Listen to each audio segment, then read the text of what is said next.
कहानी के शुरू में हम देखते हैं कि दुनिया पर बहुत सारे जायंट्स जिन्हें टाइटन कहा जाता था उन्होंने अटैक कर दिया। वो बहुत बड़े, खौफनाक और वहशी थे। उन्होंने सब कुछ तबाह करके रख दिया। वो इंसानों को भी खा जाते थे। उनकी तबाही की वजह से दुनिया से बहुत सारे इंसान खत्म हो गए और आबादी बहुत ही कम रह गई। जो लोग बच गए उन्होंने अपनी जान बचाने के लिए 3 बड़ी दीवारें बना ली और उनके पीछे छुपकर रहने लगे। वो चाहते थे कि टाइटन्स दीवार पार करके उनकी तरफ ना आ सके। उनकी तरकीब काम कर जाती है और वो बच जाते हैं। इसी तरह 100 साल गुजर जाते हैं और लोग टाइटन्स को भूल चुके हैं।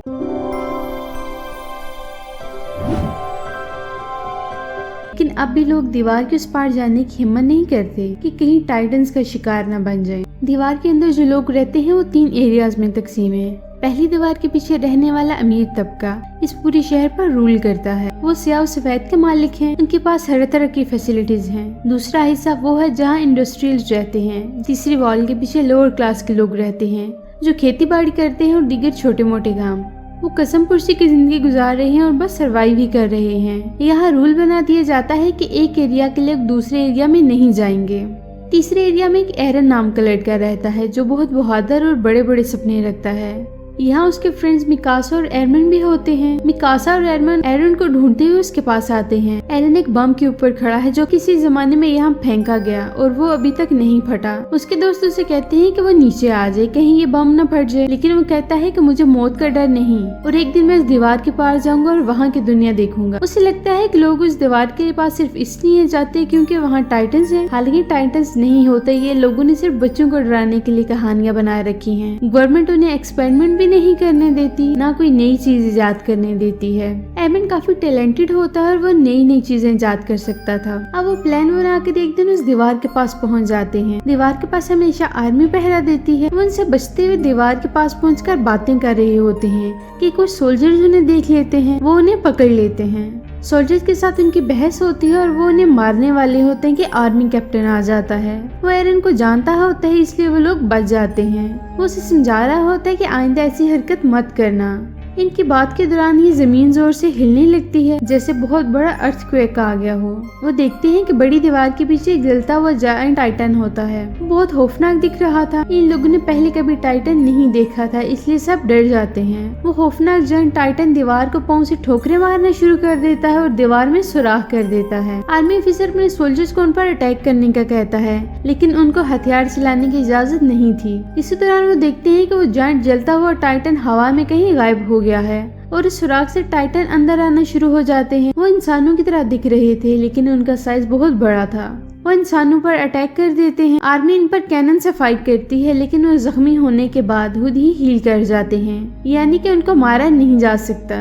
उनके पास बहुत ज्यादा पावर्स हैं। वो इंसानों को कीड़े मकोड़ों और खाने की चीज के अलावा कुछ भी नहीं समझ रहे थे। वो उन्हें मसल रहे थे, मार रहे थे और खा रहे थे। उनका ये वैश्य रूप देखकर सोल्जर्स लड़ने के बजाय सुसाइड करना शुरू कर देते हैं। टाइटन्स ने शहर को तबाह करके रख दिया था और बहुत सारे लोग टाइटन्स के हाथों और भगदड़ की वजह से मारे गए। जो लोग बच गए वो सब भागकर शहर के एक बड़े हॉल की तरफ जाते हैं। उन्हें लगता है कि वहाँ वो सेफ होंगे, इसलिए सब एक दूसरे को कुचलते हुए अंदर जाने लगते हैं। एरन और मिकासा भी अंदर जाने लगते हैं लेकिन मिकासा देखती है कि एक बच्ची बाहर है और कुचली जाएगी। वो उसको बचाने लगती है लेकिन एरन लोगों के भीड़ में घसीटता हुआ हॉल के अंदर चला जाता है और मिकासा बाहर रह जाती है। अब हॉल का दरवाजा बंद कर दिया जाता है।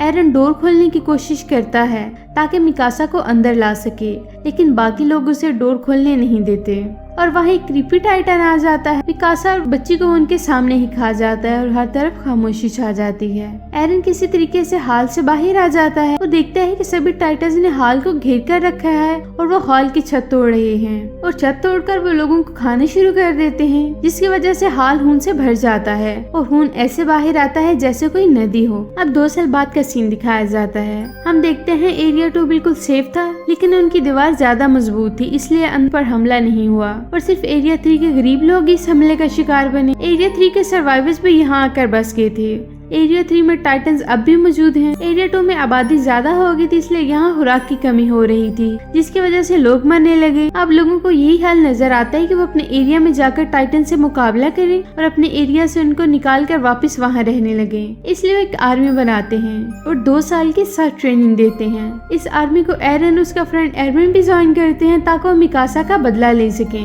एरन को ये गिल्ट भी था कि वो मिकासा को नहीं बचा सका। इस आर्मी को एक कमांडर लीड कर रहा था जिसका नाम कबाल था। कबाल प्लान बनाता है कि हम रात के वक्त एरिया में जाएंगे और उस बड़े होल को ब्लास्ट करके बंद कर देंगे जहां से टाइटन अंदर आए। इसके लिए उन्हें इस होल के ऊपर ब्लास्ट करना होगा, मलबा नीचे गिरेगा और रास्ता बंद हो जाएगा, और यही एक प्लान था। अगर कामयाब हो गए तो वो सरवाइव कर सकते हैं, इसलिए ये डू और डाई मिशन है। उन्हें अपनी और आने वाली नस्लों के ये प्लान कामयाब बनाना ही था। उनके पास ये एक्सप्लोसिव एक आखिरी रास्ता है। वेपन हेड अपने डिफरेंट वेपन्स दिखाती है जिनमें उड़ने वाले वेपन्स भी शामिल है। उनका प्लान था कि वो टाइटन्स के गले पर अटैक करेंगे। ये टाइटन्स की कमजोरी है, अगर वार जोरदार हुआ तो वो मारे जाएंगे और ये जख्म हील भी नहीं कर पाएंगे। अब सब लोग जंग के लिए निकल पड़ते हैं। रास्ते में उन्हें कुछ अजीब फील होता है। वो रुक कर देखते हैं तो उन्हें लगता है कि ये सिर्फ काउस की आवाज थी, तो वो आगे चल पड़ते हैं। आगे जाकर उन्हें एक बेबी की आवाज आती है। वो समझते हैं कि किसी बेबी को हमारी हेल्प की जरूरत है, तो एक लेडी उसकी तरफ जाती है। एरन भी उसके पीछे जाता है। वहाँ वो देखते हैं कि ये तो टाइटन का बच्चा है। वो उन्हें पकड़ने की कोशिश में नीचे गिर जाता है और रोने लगता है। उसके रोने की आवाज सुनकर सब टाइटन्स उनकी तरफ आने लगते हैं और घेर लेते हैं। इस मौका पर कमांडर कबाल सेल्फिशनेस दिखाकर वहाँ से वेपन वाली गाड़ियां लेकर भाग जाता है। वो बुज़दिल निकला था। टाइटन इन सबको घेर लेते हैं। एरन के फ्रेंड को एक टाइटन पकड़ लेता है, लेकिन एक सोल्जर आकर उसे बचा लेता है। अब हम देखते हैं कि वहाँ फेमस टाइटन किलर शेकिशिमा आ जाता है। वो टाइटन्स का शिकार किया करता था। उसके साथ मिकासा भी होती है। जी हाँ, मिकासा जिंदा थी। अब दोनों टाइटन से फाइट करने लगते हैं। मिकासा एरन को कोई भी फीलिंग नहीं दिखा रही थी। वो वहाँ सिर्फ अपने बदले पर फोकस किए हुए थी। जब टाइटन मिकासा को खाने लगा तो शेकिशिमा ने उसे बचाया और टाइटन से लड़ना सिखाया। शेकिशिमा एरन को टाइटन्स को मारने का सीक्रेट बताता है। वो कहता है कि अपने गुस्से को आजाद छोड़कर इन पर टूट पड़ो। हमारे दुश्मन टाइटन नहीं बल्कि हमारा डर है जो हमें छुपने पर मजबूर करता है। कमांडर कबाल बताता है कि हमें जो सीक्रेट वेपन चाहिए थे वो सीक्रेट जगह पर नहीं थे बल्कि एक अंडरग्राउंड केव में थे, और हमें कोई तो गद्दार है जिसकी नजर उन पर थी, इसलिए मुझे जाना पड़ा। अब वो वेपन लोड करना शुरू कर देते हैं, लेकिन इसी दौरान यहाँ टाइटन्स आ जाते हैं और 2 लोगों को खा जाते हैं। कमांडर को यहाँ भी एक्सप्लोजिव की पड़ी थी। कोई चोर वो वेपन्स लेकर भाग रहा था। एक लेडी जिसके हस्बैंड को टाइटन ने खा लिया था, वो उस चोर पर अटैक करके गाड़ी से बाहर फेंक देती है। खुद एक्सप्लोसिव वाली गाड़ी चलाने लगती है। वो एक्सप्लोसिव को आग लगाकर टाइटन्स के पास जाती है और गाड़ी उनसे टकरा देती है। बहुत बड़ा ब्लास्ट होता है, लेकिन टाइटन्स को कुछ भी नहीं हुआ था। उनकी आखिरी उम्मीद भी अब जा चुकी थी। सूरत हाल में सेल्फिश कबाल एक बार फिर उन्हें छोड़कर चला जाता है। टाइटन्स ने उन्हें घेर लिया था। एरन भी हिम्मत हार जाता है, लेकिन फिर उसे शेकिशिमा की गुस्से वाली बात याद आती है, तो टाइटन्स पर अटैक कर देता है और कुछ टाइटन्स को मार देता है। फाइट के दौरान उसका एक पाँव जख्मी हो जाता है। एक टाइटन एरन के फ्रेंड को पकड़ लेता है। एरन का पाँव जख्मी है, इसलिए वो उठ नहीं पाता। वो हिम्मत हार रहा था, लेकिन वो फिर से हिम्मत जुटाता है और अपने दोस्त को एन उस वक्त बचा लेता है जब उसे बस खाने वाला ही था। उसका एक हाथ भी नहीं रहता। फिर वो टाइटन एरन को खा जाता है। एरन देखता है कि वो टाइटन के पेट में और आहिस्ता आहिस्ता डाइजेस्ट हो रहा है। मिकासा उस टाइटन पर अटैक करती है, लेकिन वो भी जख्मी हो जाती है। उसका व्हीकल खराब हो चुका था। अब टाइटन उसकी तरफ बढ़ने लगता है, लेकिन अचानक से उस टाइटन के पेट में हिलजुल होती है और उसके मुंह से एक बहुत बड़ा हाथ बाहर आता है और एक बड़ा सा जायंट बाहर निकलता है। वो जायंट बाकी टाइटन्स को मारने लगता है और फिर वो भी कमजोर होकर गिरने लगता है। सब देखते हैं कि ये तो एरन है। यहाँ शेकिशिमा कहता है कि उसकी नेक का पीछे का हिस्सा काट दो। किसी को यह बात समझ नहीं आती, लेकिन मिकासा आगे बढ़ती है और एरन जायंट के नेक का पीछे का हिस्सा काट देती है। इससे एरन बाहर निकलता है। उसका हाथ और पांव बिल्कुल ठीक हो चुके हैं और वो रीग्रो कर चुके हैं। शेकिशिमा की स्माइल देखकर ऐसा लग रहा था कि जैसे उसे पहले से पता था कि ऐसा होने वाला है। और यहीं पर ये पार्ट 1 एंड हो जाता है। कहानी की शुरुआत में हम पास्ट का एक सीन देखते हैं जहां एरन के फादर एरन के बॉडी में एक वैक्सीन इंजेक्ट कर रहे होते हैं। कमांडर भी उनके साथ था। एरन की माँ ने ये सब करने से मना करती है, लेकिन वो कहते हैं कि फ्यूचर में ये वैक्सीन मेरे बच्चे की हेल्प करेगी ताकि वो लोगों की हेल्प कर सके। इसी दौरान गवर्नमेंट के बंदे वहाँ आ जाते हैं। एरन के फादर एरन और कमांडर को एक जगह छुपा देते हैं। उन्हें शक था कि एरन के फादर कुछ एक्सपेरिमेंट कर रहे हैं, जबकि आम आदमी को कोई भी एक्सपेरिमेंट या इन्वेंशन करने की इजाजत नहीं होती।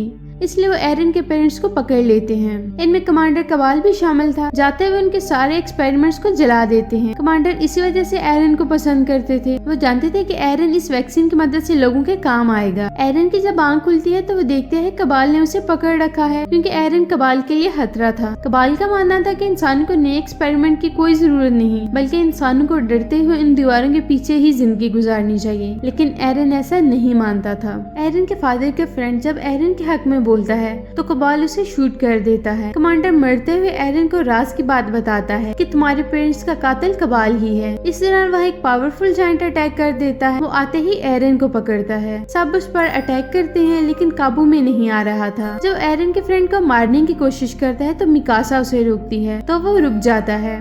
ऐसा लगता है कि वो मिकासा की बात समझता है और फिर वो एरन को लेकर वहाँ से चला जाता है। हम देखते हैं कि कबाल मारा जा चुका है। एरन तो जा चुका था, इसलिए उसके फ्रेंड्स को कुछ समझ नहीं आती कि अब वो क्या करें। एक फ्रेंड को याद आता है कि हमारे पास अब भी एक्सक्लूसिव है, लेकिन उसे रिकवर करने के लिए उन्हें एरिया 3 में एक जगह जाना होगा। वो वहीं चले जाते हैं। अब हम एरन को देखते हैं जो एक अजीब से रूम में था, जहाँ शेकिशिमा भी था। वो एरन को बताता है कि टाइटन इंसानों के ही बनाए गए हैं, जिन्हें एरन के फादर ने ही बनाया था। उन्होंने ये सब आर्मी के लिए किया था, लेकिन उनका एक्सपेरिमेंट खतरनाक साबित हुआ और लोग तेजी से टाइटन बनने लगे और आगे भी बनते रहेंगे। ये टाइटन बहुत सख्त जान है और ये कुछ खाए पिए बगैर भी रह लेते हैं। उन्हें मारना मुमकिन नहीं। उनका मारने का तरीका एरन के फादर के पास था, जो कि उनके साथ ही चला गया। वो होते अपने एक्सपेरिमेंट जारी रखते तो शायद टाइटन्स को मारने का कोई सोल्यूशन निकालते, लेकिन एरन के अंदर उन्होंने वो वैक्सीन डालकर उसे पावर्स दे दी थी, जिनकी मदद से वो टाइटन में किसी भी वक्त बदल सकता था और उनसे फाइट भी कर सकता था। शेकिशिमा बताता है कि वो गवर्नमेंट के खिलाफ है। उसने ही वो वेपन चुराने की कोशिश की। एरन शेकिशिमा का साथ देने का फैसला करता है। एरन के फ्रेंड्स टाइटन की नजरों से बचकर वो बम गाड़ी में लोड करने लगते हैं और वापस आने लगते हैं। रास्ते में शेकिशिमा उन्हें रोक लेता है। उन्हें प्लान बताता है कि हम उस बम को एरिया 2 पर फेंक कर उसे डिस्ट्रॉय कर देंगे, जिसके बाद लोगों को टाइटन से फाइट करनी ही होगी। जब टाइटन खत्म हो जाएंगे तो हम गवर्नमेंट को ही खत्म कर देंगे, क्योंकि हम इन खतरनाक हालात का सामना सिर्फ गवर्नमेंट की वजह से ही कर रहे हैं। एरन और उसके फ्रेंड्स इसकी बात से इत्तेफाक नहीं करते, तो दोनों के बीच फाइट हो जाती है। शेकिशिमा खुद को मारकर टाइटन में बदल लेता है। शेकिशिमा किसी भी वक्त टाइटन में बदल सकता था, इसके लिए उसे अपनी जान लेनी पड़ती थी, और ये वही था जिसने एरन को अगवा किया था। जब ये टाइटन बनते हैं तो उनकी बॉडी टाइटन की नेक पिछले हिस्से को कंट्रोल करती है। ये टाइटन दूसरे टाइटन से कम लाइफ स्पैन के होते हैं, क्योंकि वैक्सीन से बने और दूसरे टाइटन वायरस से बने थे।